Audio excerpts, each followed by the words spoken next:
Vision Talks. Minhas queridas e meus queridos, sejam muito bem-vindos à Visão da Alma, este nosso canal. E hoje temos a nossa segunda edição do Vision Talks. Temos cá a Bia, como sempre, não é? Que nos vem, que é a nossa companheira, a nossa voz off, mas que não é por isso que deixa de ser menos importante. Olá, Beatriz. Oi, gente, tô só aqui nos bastidores. Sim, sempre nos bastidores, mas sem ela nada acontecia por cá. Sejam muito bem-vindos, meus queridos, à segunda edição do Vision Talks, hoje com uma convidada muito, muito especial, que é a professora Lídice Meyer. Nós já vamos saber um bocadinho mais sobre ela. A Bia vai nos contar algumas coisas desde já, assim, para começar, para nós sabermos de quem é que se trata, mas eu desde já vou adiantar que é uma honra e que é quase assim, tipo uma sensação de uou, vou fazer a live Vision Talks, a entrevista Vision Talks com esta mulher tão extraordinária, que tem tanto, mas tanto conhecimento, é das pessoas que têm mais conhecimento que eu conheço. E hoje vamos falar de muita coisa por aqui. Vamos falar de muitas áreas diferentes. Vamos falar de como esta pessoa vê o seu propósito de vida, quantas coisas, em quantos aspectos ela nos pode trazer conhecimento, e vamos falar do seu centro de recursos na Hotmart, e vocês já vão ver. É melhor não fazer muito spoiler, portanto, Bia, conta-nos um bocadinho quem é esta extraordinária senhora que nós temos aqui. Professora pós-doutora Lídice Meyer Pinto Ribeiro, é pós-doutoranda pela Universidade Aberta de Lisboa, pós-doutora em Antropologia e História pela Universidade de São Paulo, 2014, doutora em Ciências Sociais, Antropologia Social, também pela USP, 2005, mestre em Ciências Biológicas, Botânica pela Universidade Federal do Rio de Janeiro, 1996, e graduada também em Ciências Biológicas, igualmente pela UFRJ, 1992. É docente no mestrado de Ciência das Religiões da Universidade Lusófona de Humanidades e Tecnologias, em Lisboa, Portugal, e também no Moriah College, em Jerusalém, Israel. Eu conheci esta professora num meu curso que eu fiz na Faculdade de Ciência das Religiões, que eu comecei a cursar, e nós encontrámos-nos tipo numa cadeira de religiões de matriz africana. E impactou-me a sabedoria desta mulher, os conhecimentos, mas não só. Também me impactou muito a sua personalidade, que é uma pessoa muito simples, muito... Dá aquela sensação de nós estarmos a ouvir alguém especial da nossa família contar-nos muitas histórias quando estamos a ter aulas com ela. E isso impactou-me bastante. E depois da minha passagem aí pelo mestrado de Ciência de Religiões, nós já tivemos a oportunidade de nos encontrar em cursos livres, no âmbito de cursos livres ligados ao Sagrado Feminino e também um bocadinho à antropologia bíblica. Inclusivamente vamos falar mais à frente de um novo curso que está a abrir nessa área e que eu vou também frequentar. Mas isto tudo para dizer que realmente é um prazer, e é um prazer conviver e aprender com ela, porque nós, quando estamos a estudar com ela, o tempo não passa e nem sequer temos a sensação que estamos realmente a receber aulas de uma docente, e sim dá aquela sensação que estamos a ouvir histórias de uma avó, de uma mãe, de uma pessoa da nossa família. Portanto, é esta pessoa com a qual nós vamos conversar um bocadinho agora, e vamos começar desde já por perceber como é que foi que a professora Lídice migrou da biologia para a antropologia? Olá, Cristina. Primeiramente, muito obrigada pelo convite, estar aqui na Visão da Alma.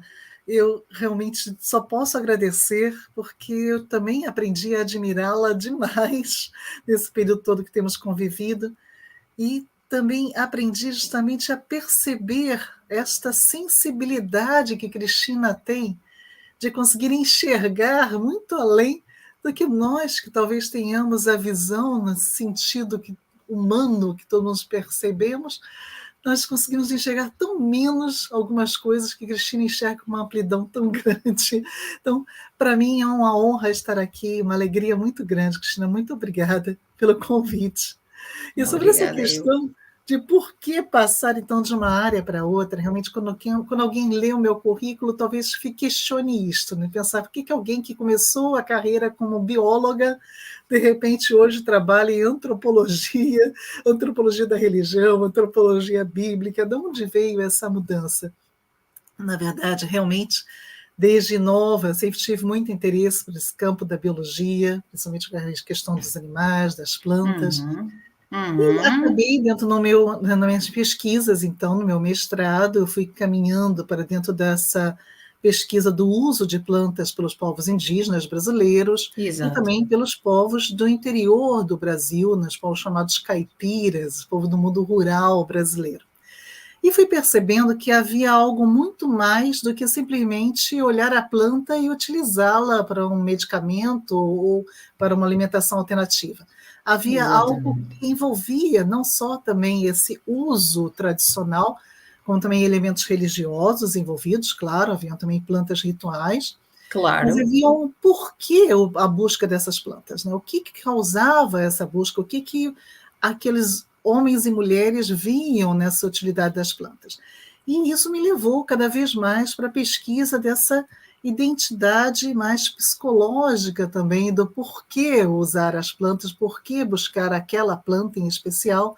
E eu fui caminhando sempre esse lado da antropologia, principalmente para o lado da antropologia da religião, percebendo muito dos usos rituais de plantas, isso acabou me levando mais ainda para dentro do campo da antropologia da religião. E aí o trânsito foi facilitado, né? Foi tranquilo, e hoje eu consigo transitar nessas áreas todas, o que eu acho que, para mim, é uma coisa muito boa. É mesmo. Algo que me faz ter uma visão mais ampla de todas as questões. Que não, é simples, é como a professora diz, é bastante simples compreender quando olhamos com olhos de ver, não é? Que realmente as coisas...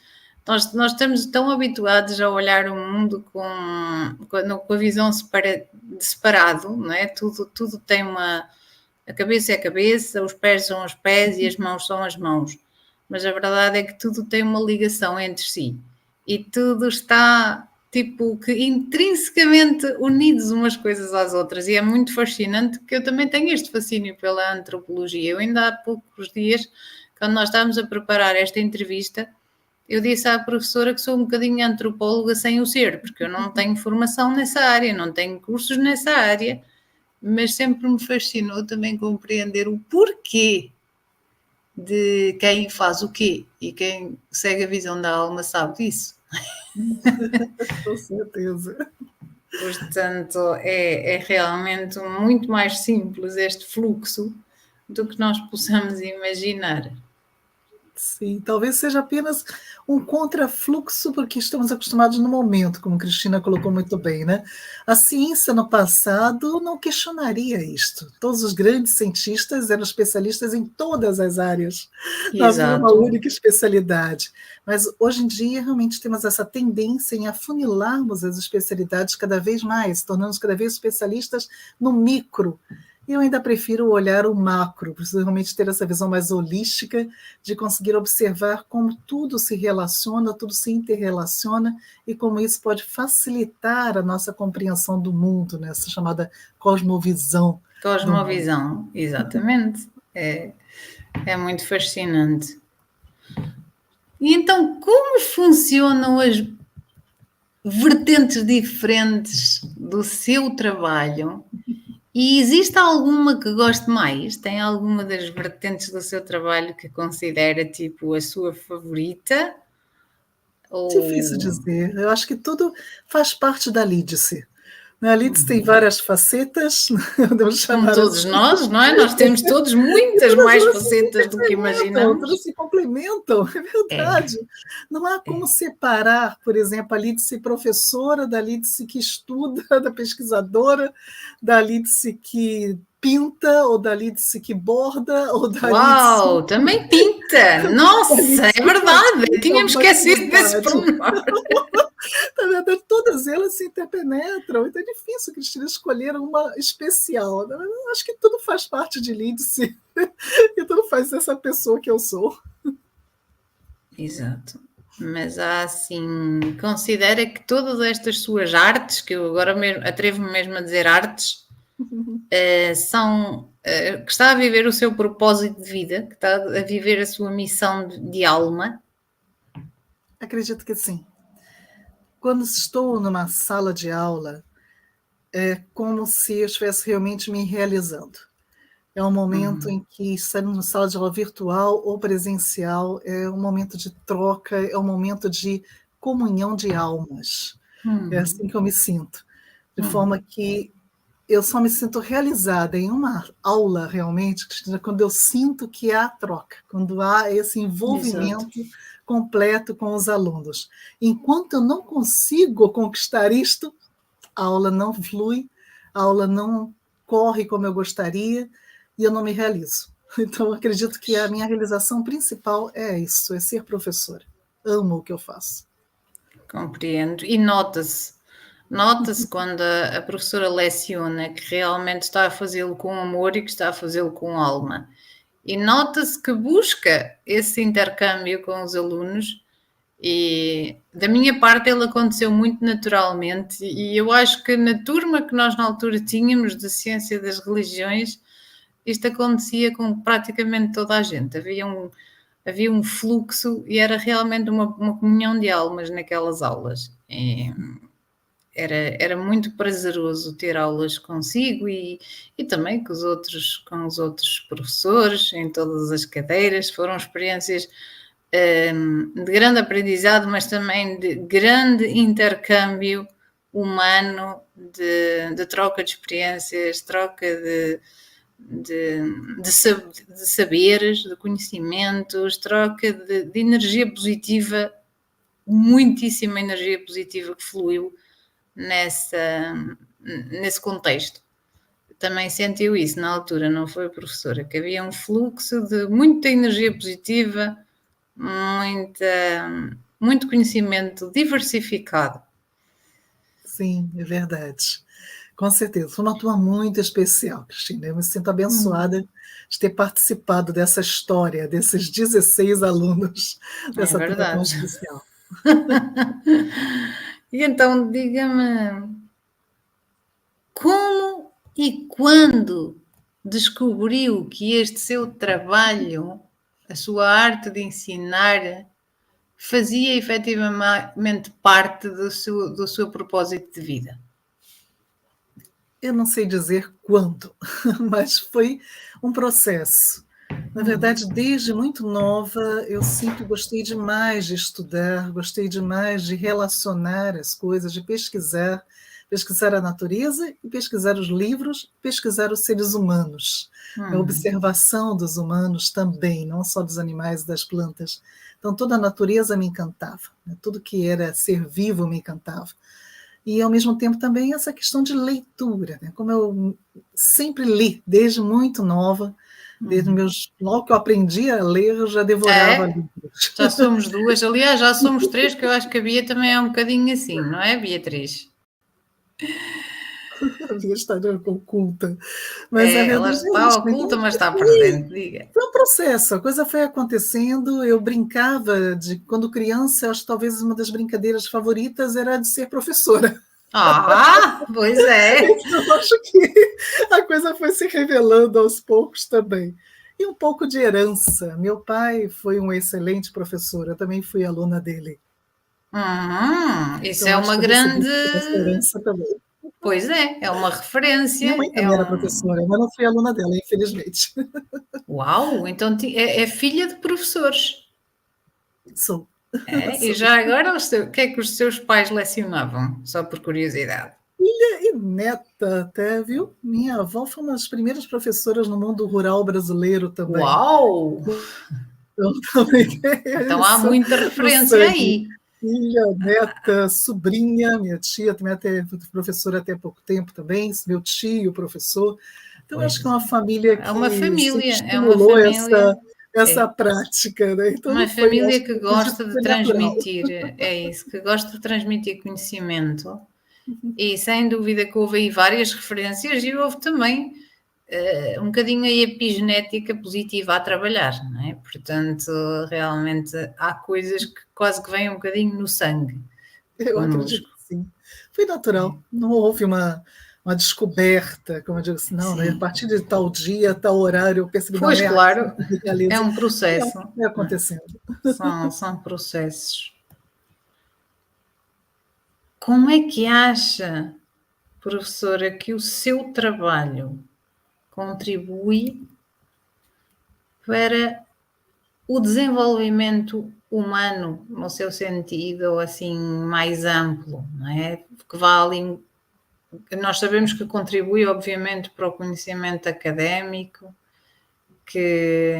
mas como é que sente que contribui para o desenvolvimento de almas, efetivamente?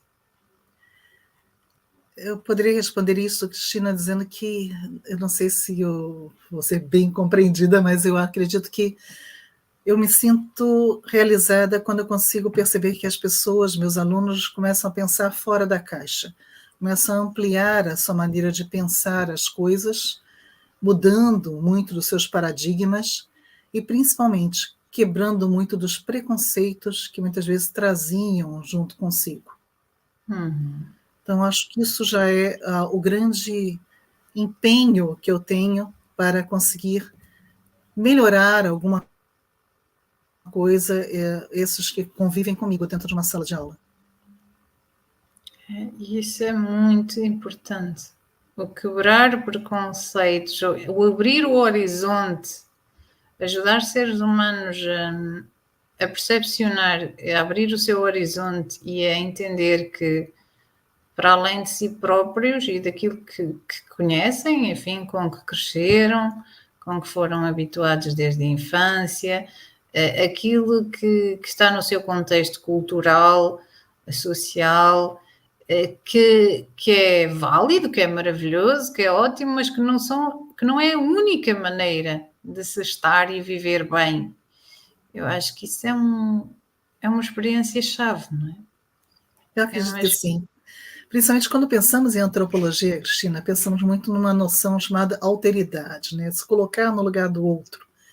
Isso ajuda a interrelacionamento pessoal. E quando falamos em religião, no caso, é interessante que a Cristina me conheceu dando um curso sobre tradições religiosas afro-americanas, né? Isso Exatamente. talvez para muitos até seja estranho, pensar, mas como que a Lídice, que é cristã, trabalha com isto e lida com isto? Porque eu acabei com o tempo também conseguindo aprender criar esse respeito pela forma de pensar, pela religiosidade de todos, independentemente de quais crenças sejam, e a ter essa facilidade, esse diálogo, desse trânsito interreligioso. E isso eu acho que é uma das grandes questões que eu espero trazer nessas minhas convivências, né? Conseguir facilitar esse trânsito interreligioso também com todos aqueles com quem eu convivo, poder mostrar a possibilidade de um diálogo respeitoso, um diálogo até mesmo amoroso com alguém que tem uma crença diferente, com alguém que tem doutrinas diferentes, que tem práticas diferentes. Exatamente, porque eu deparo-me muitas vezes com pessoas que me dizem, pá, religião é igual a divisão, problemas, guerras. Há até quem diga tipo, a religião está é quase como a origem, afirmam quase que a religião origina mesmo guerras, conflitos interpessoais, entre países, entre famílias. O que é que a professora diria sobre esse tipo de... Eu diria que não é a religião que causa a guerra, mas são os seus seguidores. A religião não vai guerrear com ninguém. Na verdade, os seguidores guerreiam uns com os outros. E isso só acontece quando cada um justamente tem a sua posição como sendo a única correta, a única possível, e se vendo como sendo aquele que pretende mostrar ao outro o erro. E aí, como eu falei, acaba com qualquer possibilidade de diálogo, acaba com qualquer possibilidade de convivência. Eu não vejo a religião, o seu nome mesmo diz que é uma religação com a divindade, religação com Deus. Exatamente. Se ela é vista deste jeito, Deus não é um Deus de divisão, Deus não é um Deus de guerra, seja qual for o nome que esse Deus receba em qualquer uma das divindades que apareçam em todas as religiões. Nunca vão ser divindades de guerra, mas elas se tornam divindades de guerra quando são usadas contra os outros praticantes de outras religiosidades. É isso que é o erro. O erro não é a religião em si, mas sim o uso que é feito da religião. Exatamente, eu concordo plenamente. E eu acho que aquilo que a professora disse que se fala na antropologia de alteridade, é aquilo que nós também aqui nestas coisas de desenvolvimento humano e das terapias holísticas também tratamos por empatia. Exatamente. Pôr-se efetivamente no lugar dos outros, não é? Pensar também o que é que eu eventualmente faria, se estivesse no lugar a passar por situações como esta pessoa, a viver em contextos diferentes, porque muitas vezes eu sinto isso quando eu ouço pessoas criticarem outras pela sua cultura, religião ou até mesmo, sei lá, opções de vida, que eu digo assim, pá, eu não sei, eu não nasci nesta ou naquela, ou tu não nasceste nesta ou naquele país, não tiveste esta ou aquela religião, educação, ou lá o que seja, porque és um ser, tipo, eleito para isso. Basicamente, nasceste em Portugal como podias ter nascido na China, recebeste uma educação católica, mas podias ter tido uma educação confuciana ou islâmica, né? Portanto, não é... Podia ser, foi assim, podia ter sido diferente. Então, não há que tirar de um lado para pôr no outro, porque tu não sabes o que é que tu eventualmente pensarias ou farias ou sentirias se estivesses a calçar outros sapatos, não é? Exatamente. A palavra-chave, né? Eu falei de alteridade, empatia, alteridade, misericórdia, piedade. São todas palavras que têm o mesmo significado. A possibilidade de se colocar no lugar do outro, sentir com o coração do outro, ver com os olhos do outro.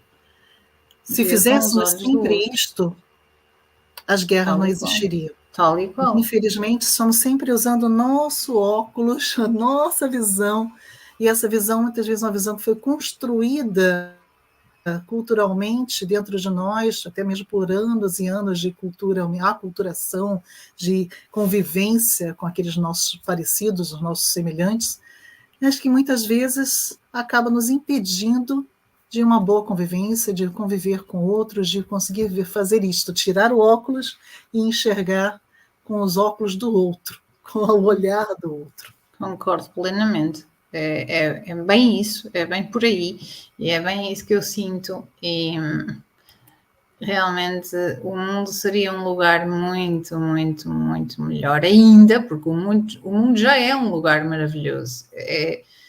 E para nós duas que gostamos de natureza, e os nossos ouvintes e espectadores que gostam de natureza, certamente são da mesma opinião. Nós temos uma terra paradisíaca com maravilhosas coisas da natureza, temos tantos recursos lindíssimos, extraordinários, de grande abundância, E se nós, humanos, praticássemos mais empatia, poderíamos realmente ter um paraíso na Terra. Podemos vivenciar num paraíso. É interessante que um grande pensador, né, do século passado, retrasado até, né, que é Rousseau, dizia que deveríamos sentir essa empatia, que ele chamava de piedade, essa empatia até mesmo com qualquer ser vivo, não é apenas com o ser Exatamente. humano, que é o que a Cristina está dizendo. Se conseguíssemos até mesmo qualquer ser vivo nos colocar no lugar dele, até mesmo essa ligação com o meio ambiente, tudo mudaria no nosso mundo. Sem dúvida. Sem dúvida. E então, diga-nos aqui, quais são os principais desafios que enfrenta nos seus diferentes trabalhos? O principal desafio na área do ensino é despertar o interesse do aluno e conseguir atendê-lo em todas as suas necessidades. O professor ter essa possibilidade de, voltamos à questão da empatia, de conseguir perceber o que cada aluno vem buscar naquele curso e o que cada aluno precisa, até mesmo de colaboração do professor para conseguir chegar a este patamar que ele almeja, né, este conhecimento que ele almeja. E todo professor, isso é interessante que até tem um texto na Bíblia que fala sobre isso, quando Jesus diz que o mestre não está acima do seu discípulo, mas todo aquele que for bem ensinado será como o seu mestre. Exatamente. Eu acho que esse é o grande desafio que eu sinto, né? Tentar mostrar a todos aqueles que estão nos meus cursos, sejam cursos livres de mestrado ou de licenciatura, o que for, que ele tem toda a capacidade de chegar ao mesmo conhecimento que eu tenho. Porque os caminhos são os mesmos, e eu estou ali para mostrar esse caminho. Então, acho que essa é a grande questão, né? Primeiro, despertar o conhecimento, despertar essa curiosidade, o interesse no assunto, e depois, então, conseguir dar todo o subterfúgio, dar todas as contribuir para que esse aluno consiga alcançar esse conhecimento que ele almeja. Isso é muito, muito interessante, muito importante, porque muitas vezes nós sentimos-nos tipo, como é que eu chego lá? Não é? Como é que eu consigo alcançar este patamar de conhecimento? Como é que eu me consigo tornar assim um ser humano? Como é que eu consigo chegar à melhor versão de mim mesmo? Em todas as áreas em que eu atuo.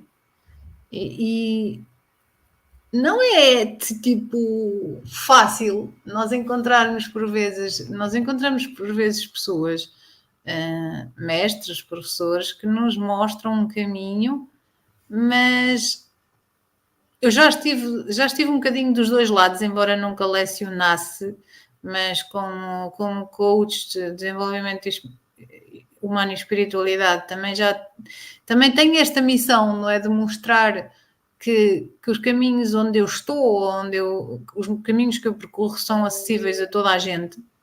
E é só uma questão de querer de mostrar às pessoas que este caminho existe e que é possível, este caminho de conectar com a alma, de ver mais através da nossa alma. Este é um caminho acessível a todos, mas por vezes encontramos pessoas que nos mostram ou que nós temos a sensação, e existem projeções mesmo dentro de nós, que quase que nos impedem um bocadinho de perceber que a pessoa não é superior a nós, não está tipo não é um super ser humano, um super homem, uma super mulher, mas que é um ser humano como nós e que este caminho é possível para eles e para nós.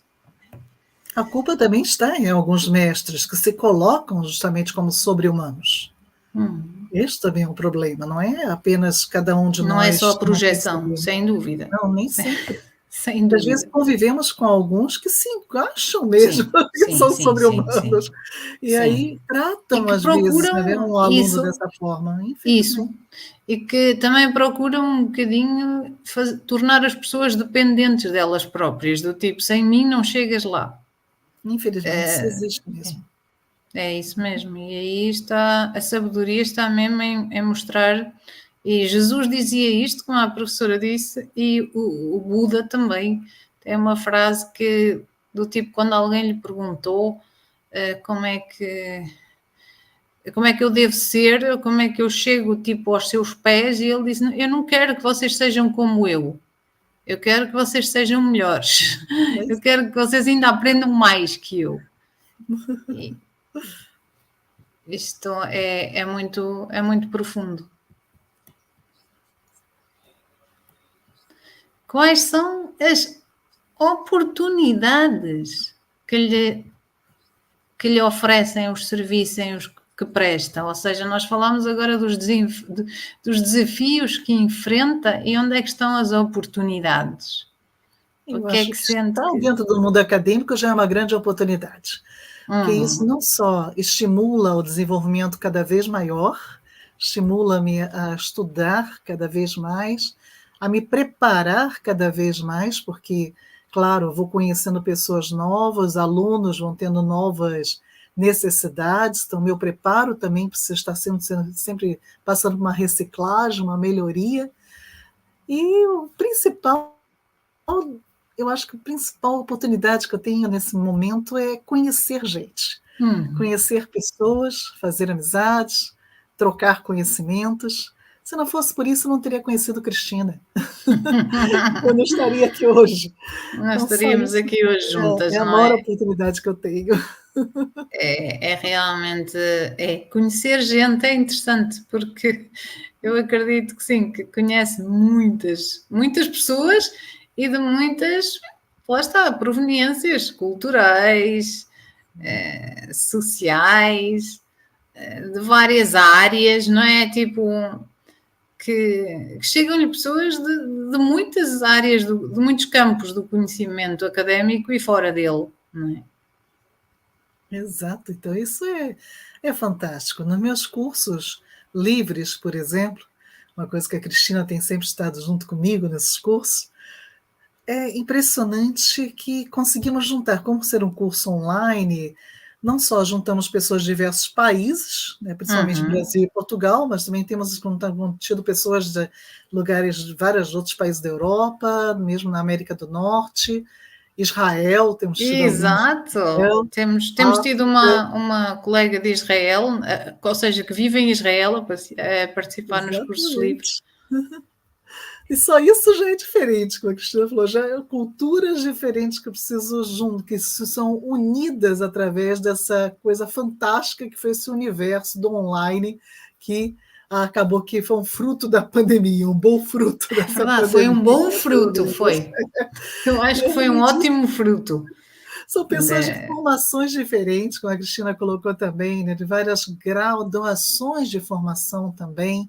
Há aqueles que são já professores aposentados, catedráticos que fazem os cursos, como ao É mesmo tempo tem verdade. aqueles que têm apenas o curso secundário, né, de escola mesmo ainda, e todos eles convivem nessa sala de aula virtual sem distinção de Sem dúvida. nível. Isso que eu acho fantástico. É, A troca concordo. de ideias, essa comunhão de alma é tão grande que não há nenhum preconceito quanto à questão de formação e muito menos quanto à questão religiosa. É, São cursos onde já tivemos pessoas que se diziam cristãs, pessoas que se diziam agnósticas, pessoas que eram judaicas, de origem judaica, pessoas de área também de afro, tradição afro, exatamente. e até mesmo pessoas que seguiam bruxaria, e tudo isso Exato. junto no curso, Tudo junto. com É. respeito, né? Com Trocas de respeito, ideia, com respeito, uma confraternização agradável. sem dúvida. Com Nossa, debates isso para riquíssimos. mim é rico demais.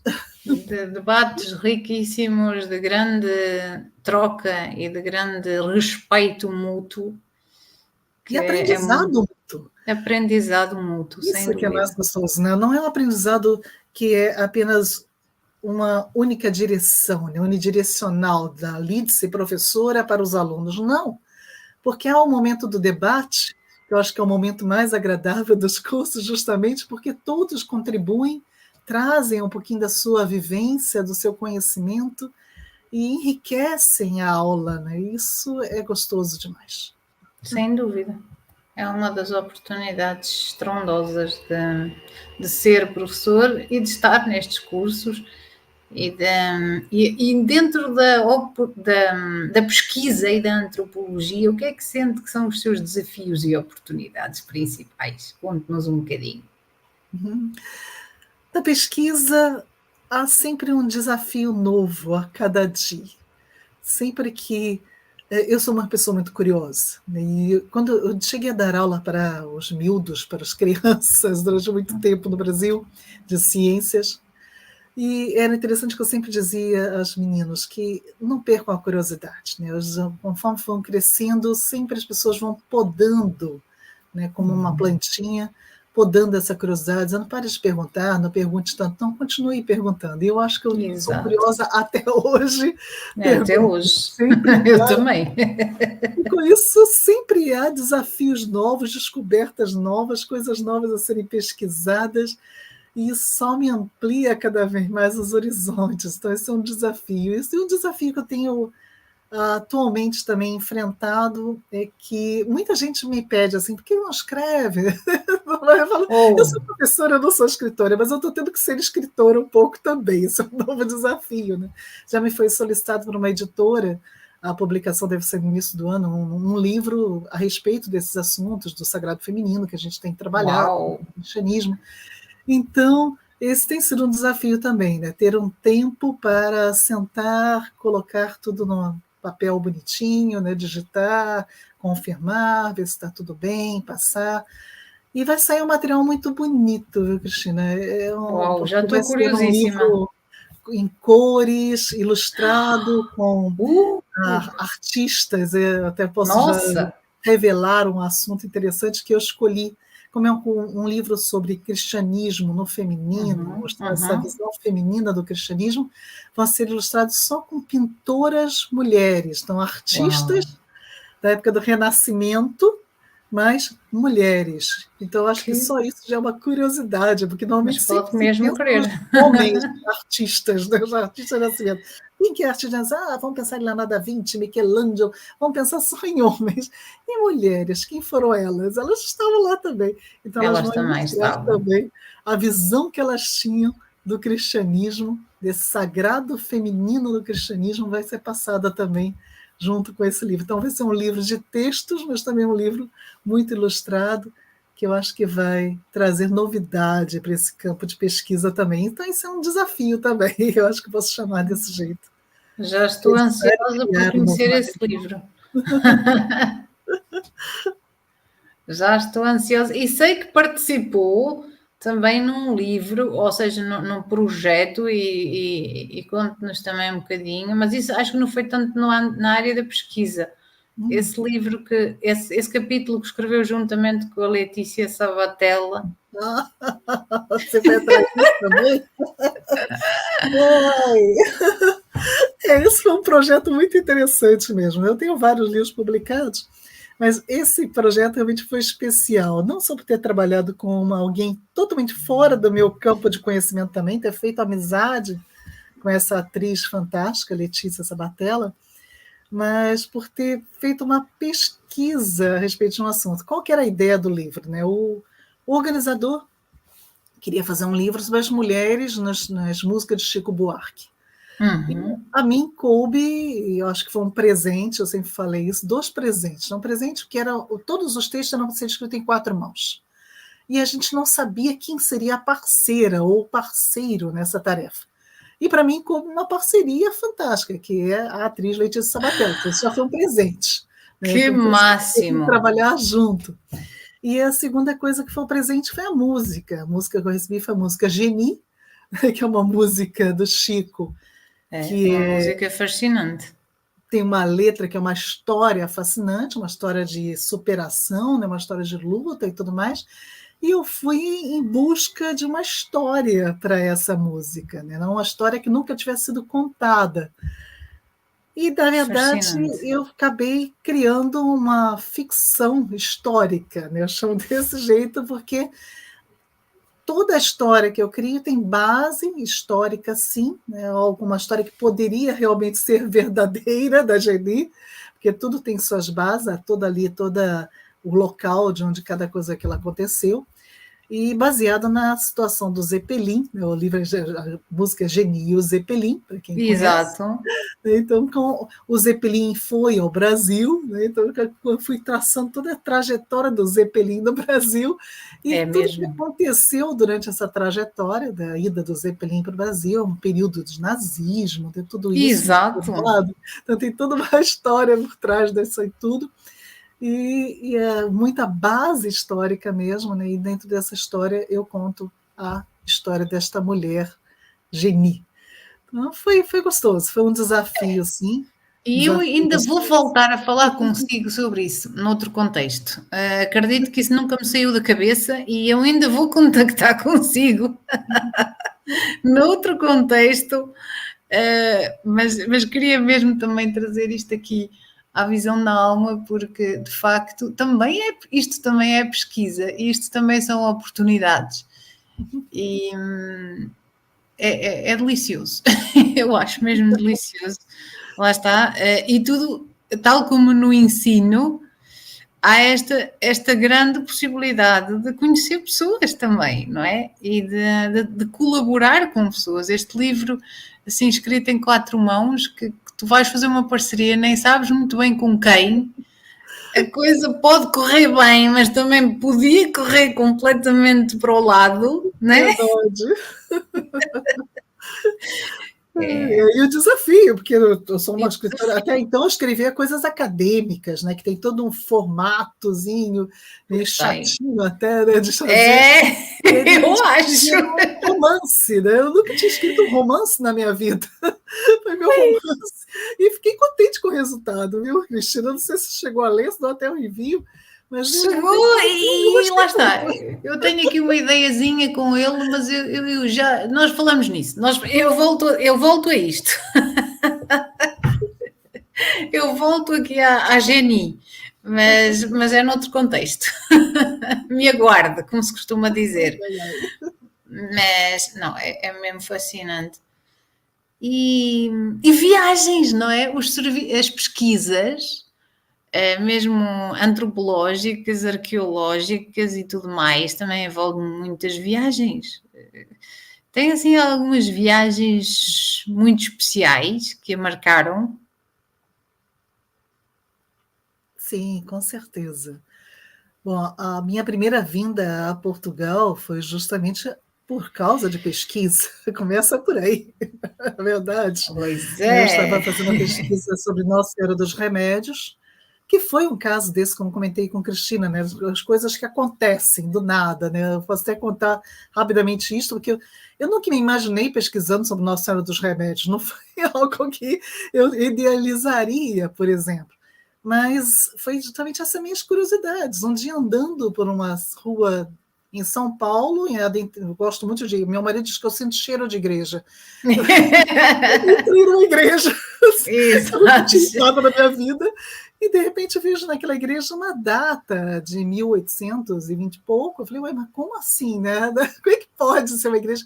Que aqui em Portugal tudo é muito antigo e a gente parece que é muito comum ver uma coisa de 1500.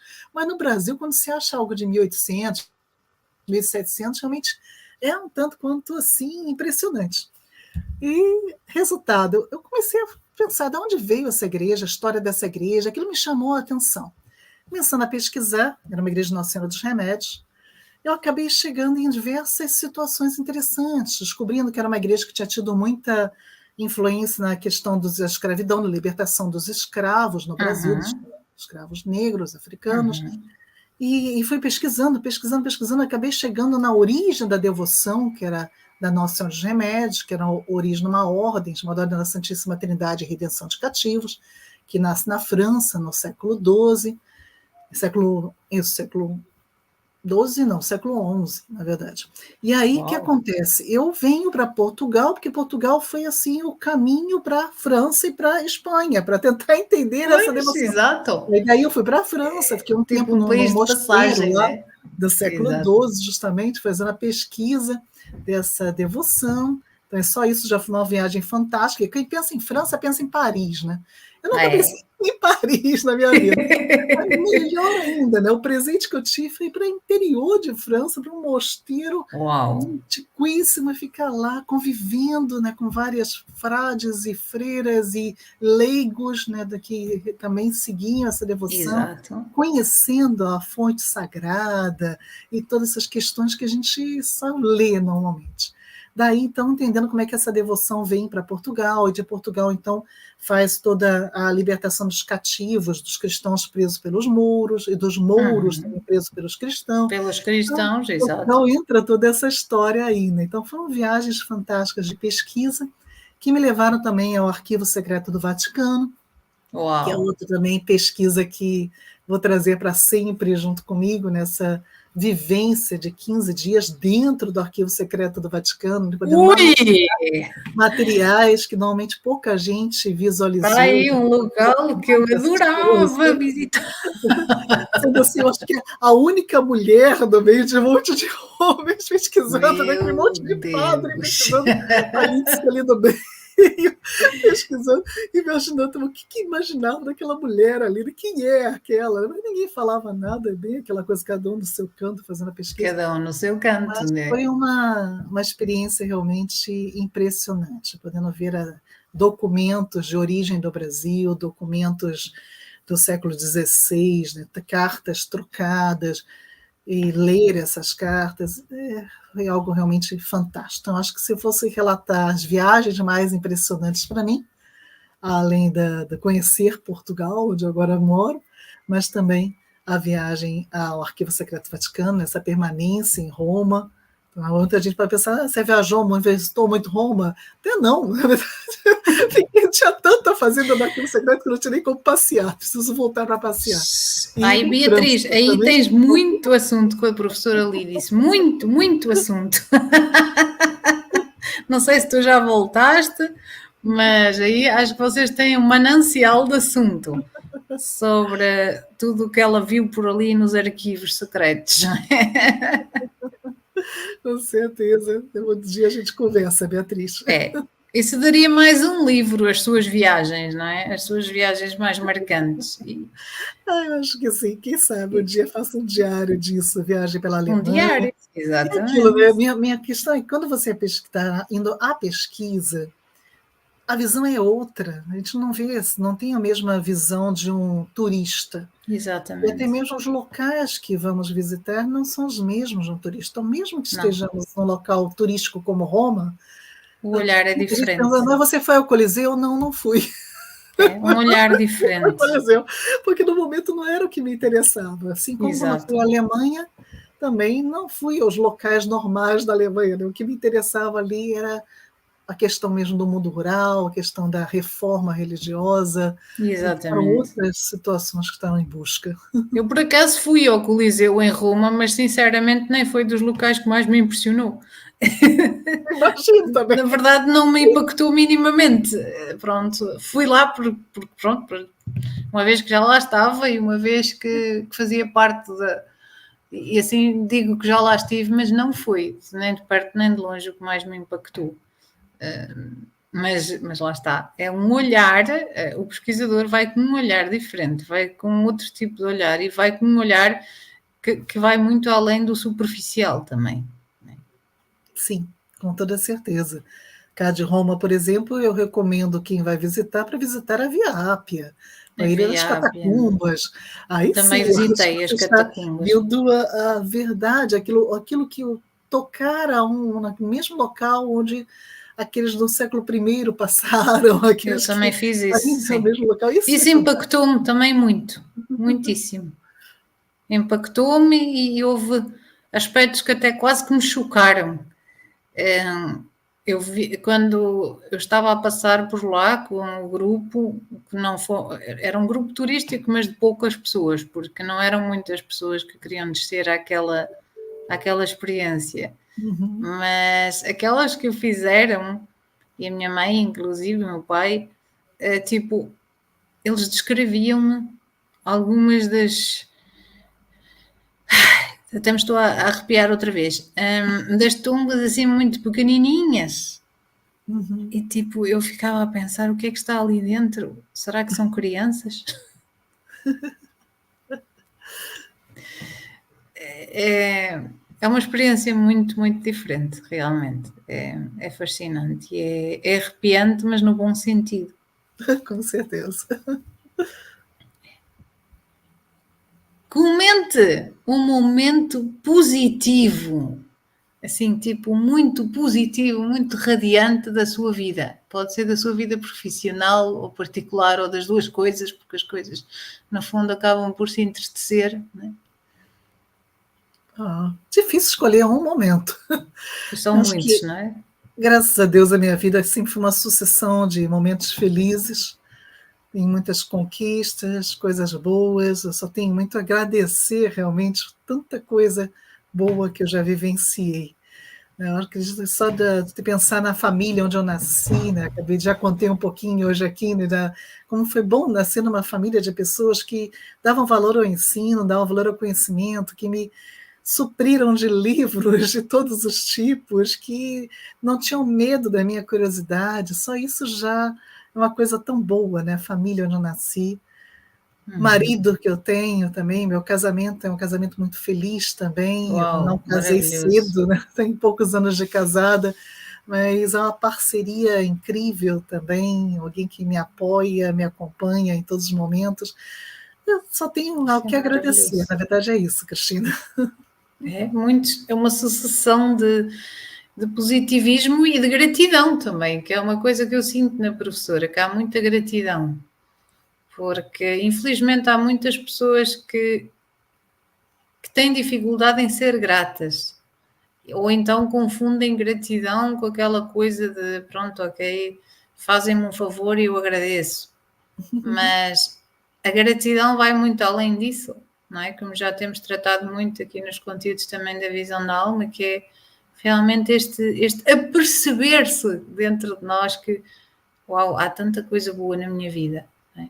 Há tanta coisa boa que não é dado adquirido, porque não é dado adquirido, porque isto não veio porque, lá está, porque sim, ou porque eu tenho olhos bonitos. São coisas que são presentes divinos, não é? São presentes da vida. Verdade. Diga-nos, porque apesar de tudo, obviamente, toda a luz também tem um lado sombra. Relate-nos aqui na visão da alma um momento mais sombra, um momento mais triste da sua vida e o caminho que fez para conseguir superá-lo.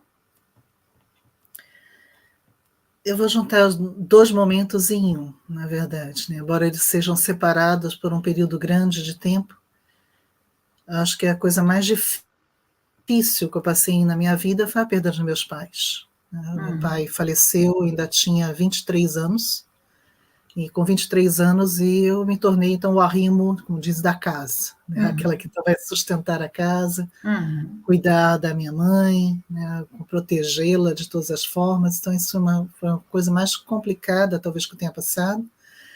E aí, o que conseguiu suplantar isso, que foi tão complicado quanto foi a perda da minha mãe, alguns anos depois, né? Nós ficamos muito unidas, justamente por essa perda muito jovem, né? Ela ficou viúva muito cedo. Exato. E então as duas ficaram muito unidas, né? Claro. Então, com isso, também a perda dela foi algo muito difícil. E como suplantar isso? Eu acho que eu ainda estou a suplantar. Ainda estou tentando realmente conseguir resolver tudo isto. E o que eu tento fazer diariamente é ser uma pessoa que os honrasse, ser uma pessoa que deixasse-os alegres, né? Tanto meu pai quanto minha mãe, que eles tivessem orgulho da filha que eles criaram. Então, eu acho que isso é o que me faz tentar superar a dor da perda, a superar a dor dessa separação, que para mim, ambos os casos foram muito difíceis. Pois acredito porque eu sinto consigo também, porque a perda do meu pai foi também um momento crucial de dor na minha vida.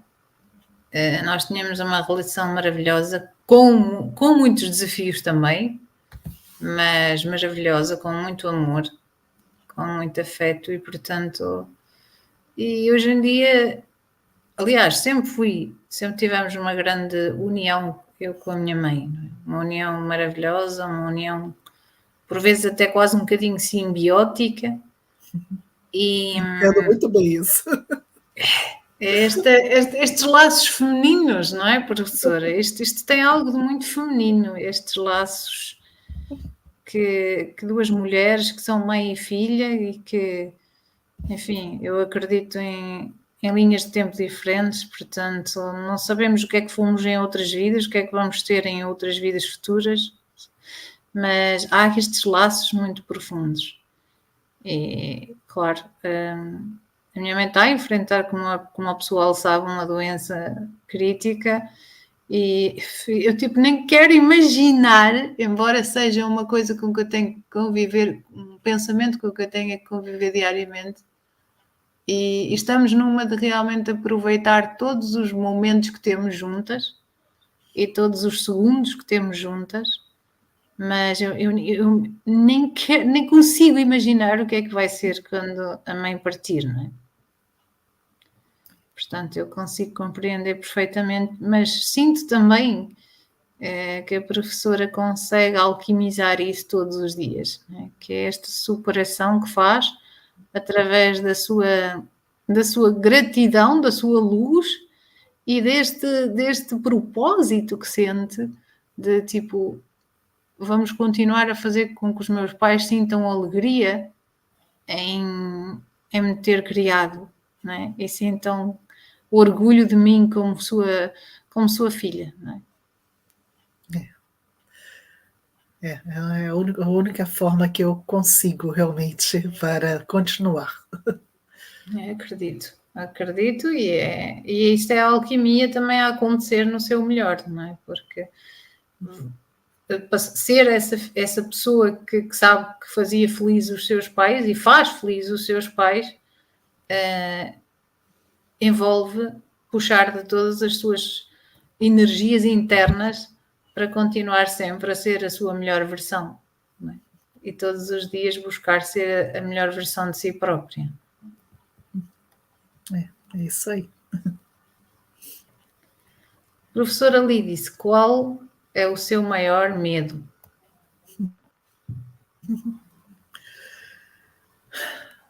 Pergunta difícil. Eu não vejo muitos medos pessoais na minha vida, né? Acho que, como eu já coloquei, talvez até porque a minha maior tristeza tenha sido perder as duas pessoas mais ligadas a mim, o meu maior medo é não corresponder ou talvez fazer algum querido meu muito grande, alguma pessoa muito querida sofrer de alguma forma, causar o sofrimento a alguém amado.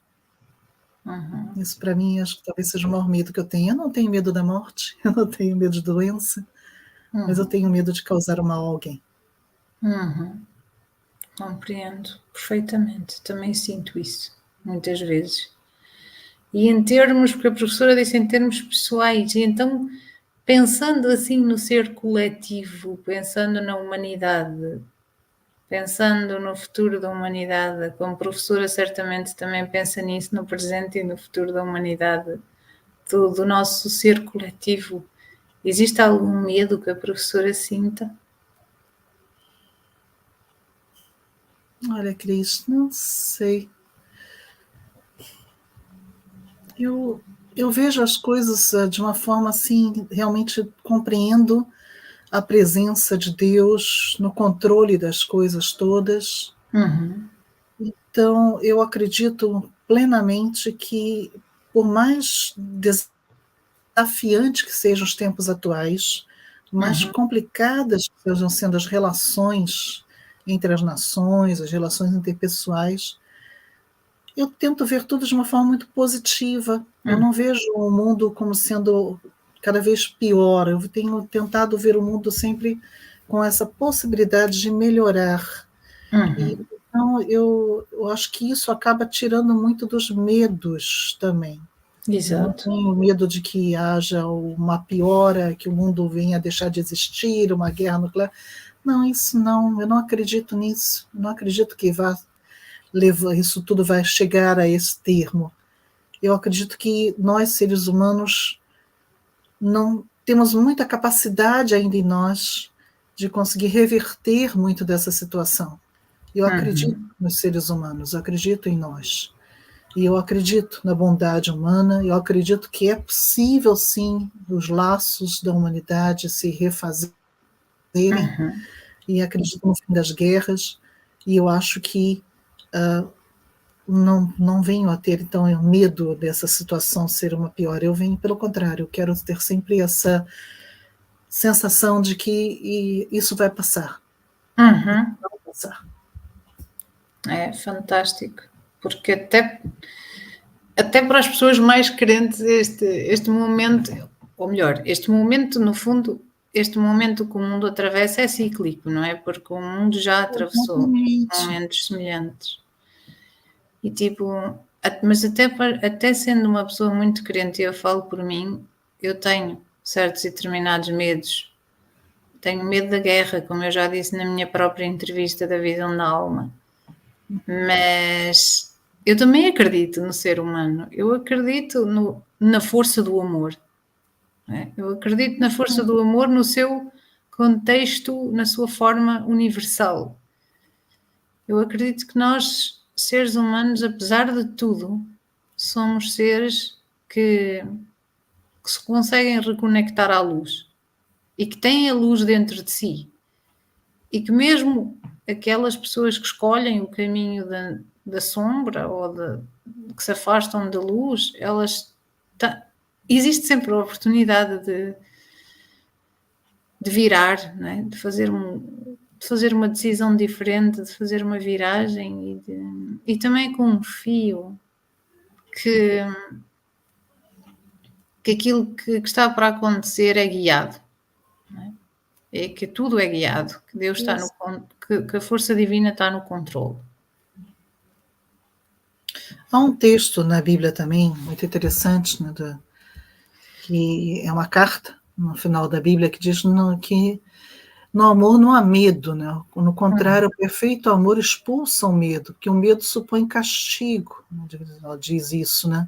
Exato. Mas aquele que tem medo não é aperfeiçoado no amor. Então, acho que é uma rua de mão dupla. Né? O amor e o medo, realmente, um expulsa o outro. Sem dúvida. Então, se cultivarmos o medo, mais estaremos também longe do amor, dessa união entre os seres humanos. Mas, se pelo contrário, cultivarmos o amor, conseguimos cultivar esses laços da empatia, da piedade, que já falamos antes, o medo deixa também de existir, porque vem a esperança e toma o lugar desse medo. Então, acho que é aí que a gente tem que trabalhar. É como a Cristina colocou muito bem, é o amor. O amor é que é a solução para tudo isso. E o amor está nessa empatia, na misericórdia, na piedade. Exatamente. Que é a ação. O amor é a ação. O amor é a ação, exatamente. É uma chave. O amor em ação. Qual é o seu maior desejo de alma? Eu acho que eu já deixei claro isso, né? O maior desejo de alma, mesmo, se eu vou pensar mesmo, um desejo de alma, é corresponder àquilo que meus pais esperavam de mim, né? Ser aquela que eles gostariam que eu fosse. E o que é que eles gostariam que a senhora fosse? Acho que ser uma mulher que pudesse colaborar com os outros, que vivesse em função mais dos outros do que de si mesma, que não tivesse os preconceitos nos relacionamentos, que conseguisse superar isso tudo, como eles me ensinaram, a conviver bem, seja com gêneros diferentes ou cultura diferente, ou mesmo nível social diferente, Diferente. ter essa possibilidade, essa abertura para a convivência, né, junto com os outros. E é o que eu busco sempre, tento pelo menos alcançar isto. É um desejo de permanecer, de ter sempre o seu amor em ação. É isso aí, exatamente. Como eles me ensinaram. Como eles ensinaram e como conseguiram transmitir-lhe de uma forma maravilhosa. Qual é que sente que é o seu maior defeito? Eu sou muito crítica quanto a mim mesma. Eu acho que o perfeccionismo. Eu estou sempre me preocupando se eu estou dando o meu melhor, se eu estou fazendo o meu melhor. E isso acaba muitas vezes atrapalhando até mesmo a minha forma de ser, porque, falando normalmente como professora, né, eu sempre tento me dar o melhor na aula, mas ao mesmo tempo sempre. É muito comum, não vou dizer sempre, mas é muito comum que eu saia da aula pensando assim: nossa, eu podia ter sido melhor, eu podia ter ensinado algo que eu não ensinei, eu podia ter me preparado melhor, eu podia ter correspondido melhor àquele aluno ou àquela aluna, a ansiedade dele ou dela. Então, acho que meu maior defeito, talvez dessa forma, é a É o tentativa nosso de. perfeccionismo, não é, professora? Eu também sei o que isso é. Eu sei o que isso é. Eu não sei como é que é consigo, mas eu por mim, eu consigo ser muito indulgente com os outros, mas comigo mesma sou tipo extremamente dura, não é?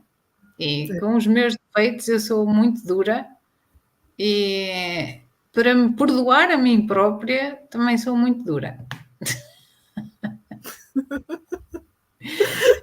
Esse é um problema sério. Eu gostaria de me livrar um pouquinho dessa autocrítica terrível que eu tenho, mas não tem jeito. Porque ela é Estou tentando já há alguns anos, é não dá isso. jeito. A autocrítica é saudável, mas na medida certa, Na porque no medida momento certa, em que exato. é isso mesmo, porque isso depois também vai acabar por adulterar o nosso próprio progresso, o nosso crescimento interior. Não é? Se nós não nos permitimos também ser vulneráveis e aceitar a nossa vulnerabilidade humana, e que nós estamos em construção, não é? Somos seres em construção. Vamos nos aperfeiçoando todos os dias um bocadinho.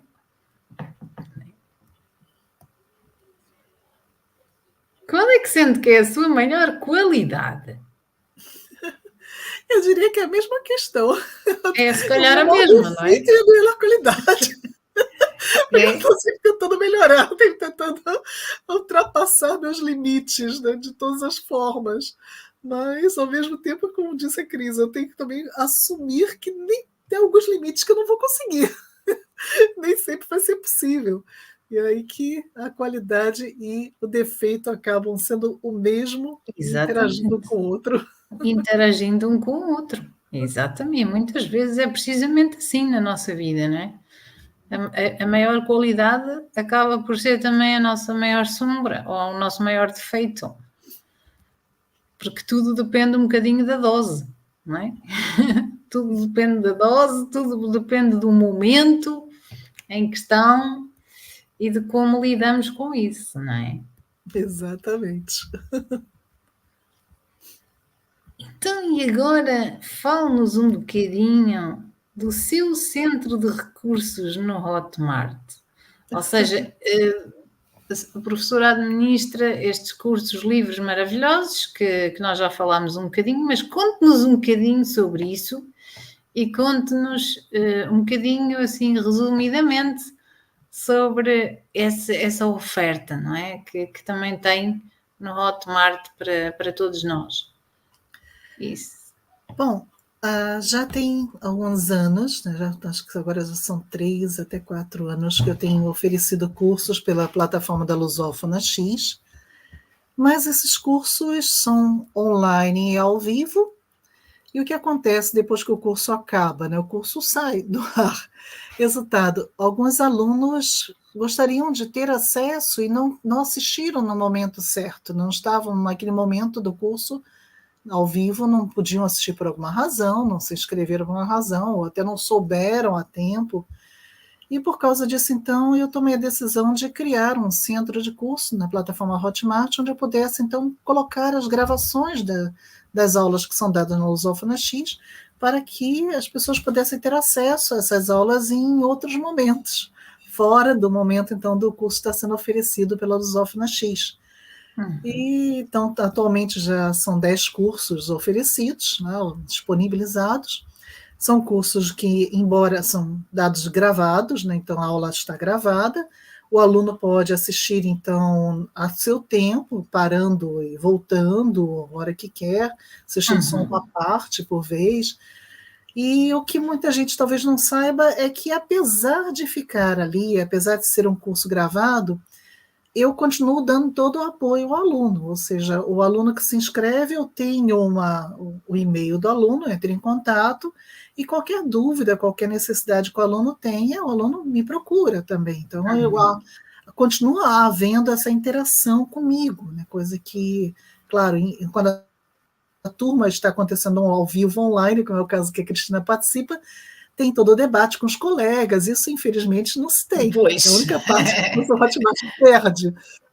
Mas pelo menos a interação comigo continua, e o curso sempre tem, além do curso gravado, há vários materiais disponibilizados também, leituras extras, exercícios, atividades, para que o aluno possa, então, estar presentificando também esse curso de forma a absorver melhor o conteúdo. E há um certificado também ao final do curso. Então, nesse curso, nessa plataforma já há vários cursos sobre, no caso, o sagrado feminino, no cristianismo, né, das origens até a formação do cristianismo, mas há também cursos sobre as mulheres no Antigo Testamento, as mulheres nos livros apócrifos, as mulheres no Novo Testamento, as mulheres na vida de Jesus, as mulheres no início da igreja, as mulheres mártires também, né, o martírio feminino do século I ao século IV. Agora, também, o último curso nesse sentido de mulheres foi sobre por que as mulheres foram silenciadas. É um estudo muito interessante sobre as mulheres na patrística, né, como é que as mulheres eram representadas nas cartas do pais da igreja, e como então isso a visão que se tinha da mulher na época do início do cristianismo vai sendo mudada, e a própria mulher vai sendo aos poucos apagada, né, vai ser silenciada, tirada um pouco da sua autoridade, da liderança que ela tinha, como é que isso vai se diminuindo. Então esse curso também está lá, além dos cursos, como a Cristina colocou, de antropologia bíblica, né? Por enquanto, o primeiro, que é uma introdução à antropologia bíblica, já está lá, que tem digamos assim, um resumo de tudo que a antropologia bíblica faz, e com bastante literatura também para quem quer aprofundar-se no tema. E vou, a partir de agora, então, começar a aprofundar mais os temas de antropologia bíblica em pequenos cursos. Agora está no ar pela Lusófona X a inscrição de um de antropologia bíblica sobre genealogias, por exemplo. Então, vai falar da formação e a importância da genealogia nos textos bíblicos, seja para o povo de Israel, o povo do Israel bíblico. Então, isso também no Novo Testamento também, né, como é que isso muda para a questão do Novo Testamento, e destrinchar as relações, mostrando como é que é importante para esse povo e para a compreensão do texto bíblico ler e entender a genealogia. Infelizmente, muita gente, quando está lendo o texto bíblico, quando chega uma genealogia, pula. Vai para outra parte, porque é chato mesmo, aquela coisa de Adão gerou Sete, Sete gerou Eva, vai gerando até, né? Mas tem detalhes ali que são importantes, senão ela não estaria ali. Então, a gente precisa ler, sim, e fazendo o curso, a pessoa vai aprender a ler de forma gostosa, de forma lúdica, para poder, então, ver, extrair daquele texto o que é interessante para o entendimento dos outros textos posteriores a esse da genealogia. E uma coisa que a Cristina ressaltou bastante desse curso, que está atualmente com inscrições abertas, é que vamos estudar também a origem das relações entre os povos do Oriente Médio, né? Porque como é que cada povo se relaciona com quem, porque isso tem muito a ver com as questões de parentesco, e como isso se reflete nos dias de hoje. Hoje, vivenciando a guerra que estamos vivenciando ainda, Palestina e Israel, infelizmente, como isso começa, e por que é tão difícil essa guerra terminar. Tudo isso preocupado com as questões de parentesco que estão nas genealogias. Eu não sei se era isso, Cristina. É isto, e de facto é uma das coisas que me levou a dizer imediatamente sim a este curso, porque, como o pessoal sabe, tudo mexe muito comigo, que sejam humanidades e causas, mas esta causa palestiniana é uma causa que, pá, tipo, mexe demais comigo, e muito mesmo demais, tipo, porque não sei explicar, pronto, é uma coisa que tem a ver comigo, com as minhas linhas do tempo e também com o facto de eu sempre gostar, de sempre ter gostado de ler a Bíblia e de até mesmo as genealogias que eu achava divertidas, ao contrário de muitas pessoas, eu achava-as divertidas. Inicialmente eu achava-as divertidas para procurar nomes engraçados de pessoas, porque as genealogias contêm nomes espetaculares e alguns Descobri o nome deles. para filho.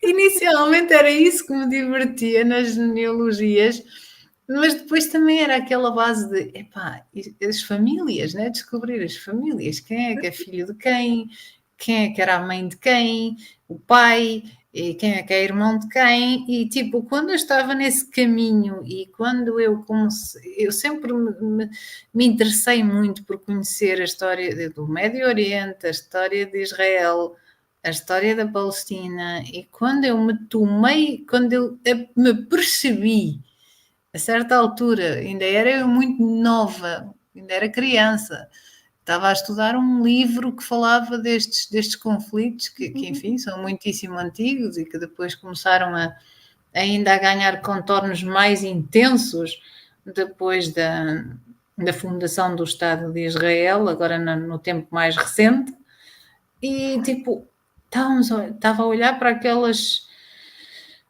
relatos bíblicos e depois lia sobre filisteus, não é? Filisteus, e depois tipo, filisteus, filistine, falastine, e caiu-me uma ficha, não é? Meu Deus, estas pessoas são parentes umas das outras, não é? Então, porquê isto, não é? E porquê que isto não passa? Não é?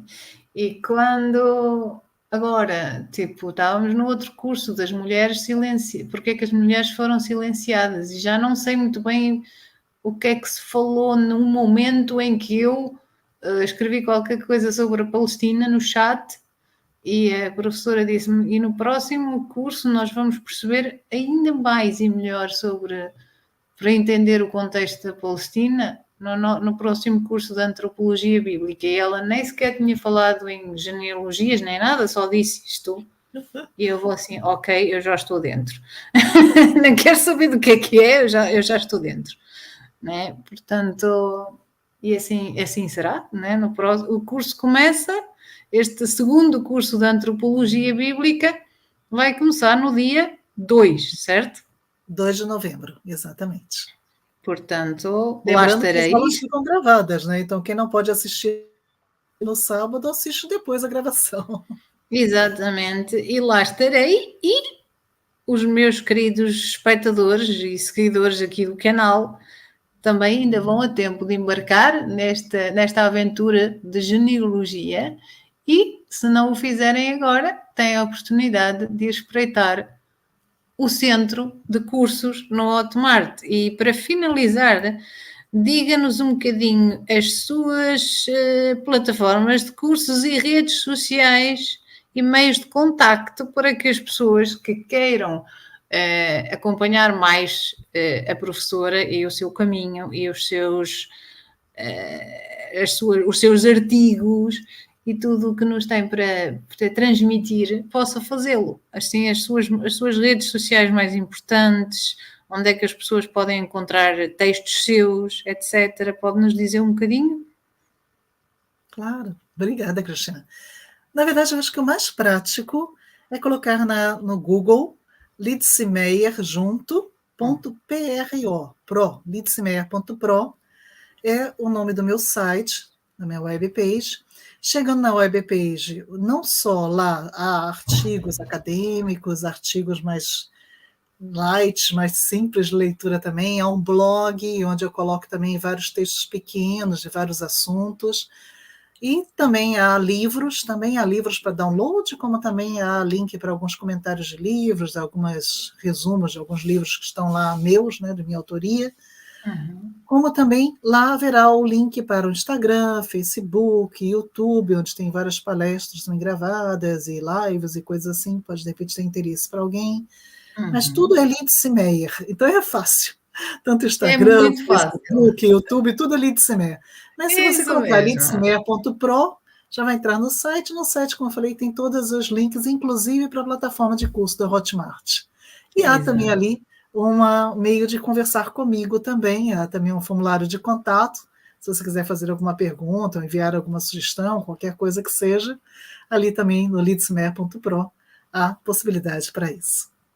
Isso é fantástico de saber, porque eu ia mesmo dizer isso, ou seja, se agora os seguidores aqui da Visão da Alma tiverem a escutar isto, quando isto for para o ar, e disserem assim, pá, eu quero saber mais sobre esta ou aquela situação, eu quero compreender melhor isto ou aquilo, então podem fazer essas perguntas à professora Lídice através de mim, no cris.visãodaalma@gmail.com, e eu faço chegar essas perguntas à professora Lídice, também aqui nos comentários do próprio vídeo, ou irem diretamente à fonte, né? E conversarem com a professora através desse formulário que ela acabou de dizer na sua página, né? Portanto, há esta possibilidade de realmente vermos as nossas perguntas respondidas, e muitas vezes, pelo menos a mim acontece muito, que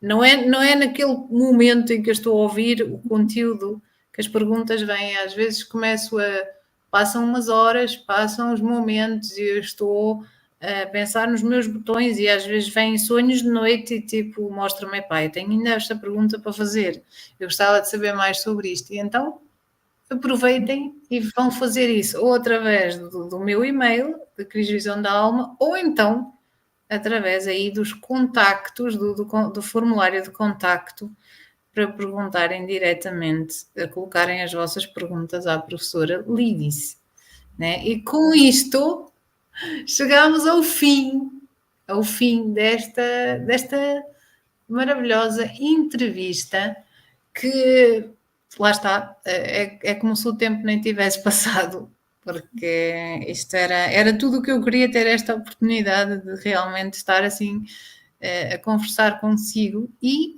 não só para mim, né?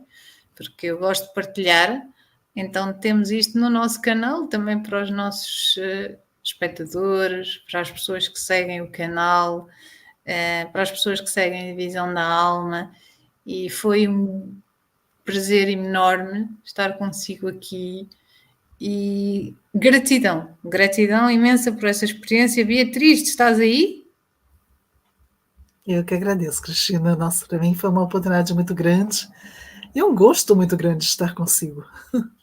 Para mim também, eu agradeço muitíssimo todas estas partilhas, e realmente esta entrevista também depois vai ser, se a professora assim o permitir, Sim, vamos já está fazer a permitido. identificação, exato, para o seu canal, portanto vão poder os seus seguidores do seu canal também conseguir acompanhar este momento que tivemos aqui na Visão da Alma, e Ficarem muito... conhecendo a Visão da Alma, que eu acho que isso é muito importante.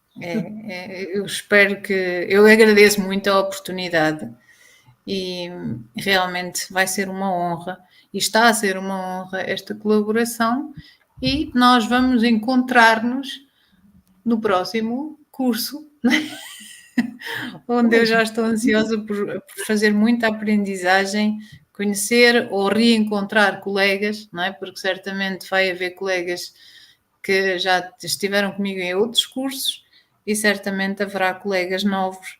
Portanto, vai ser mais uma experiência de conhecer novas pessoas, de ter riquíssimos debates e de aprender muito sobre estes assuntos que me são tão caros. E, claro está, de também trazer aprendizados e trazer canalizações provenientes daí para os conteúdos da nossa visão da alma. Portanto, eu agradeço muito e mando-lhe um grande abraço e realmente não sei se a Bia está aqui também para dizer uma Estou. palavra. Finalmente! Eu estava silenciada. E eu estava na sua máquina. Exato. E Só diz, isso Bia. mesmo, né? Agradecer à professora pela disponibilidade e o pessoal que está assistindo a gente. Eu sou de poucas palavras. Eu agradeço muito e gratidão a ti também, Beatriz, por tudo. E tipo, um grande abraço para todos os espectadores. E nós encontramos-nos brevemente, mas também nos encontramos depois na próxima edição do nosso Vision Talks. Espero que tenham gostado. Um grande abraço. Até à próxima.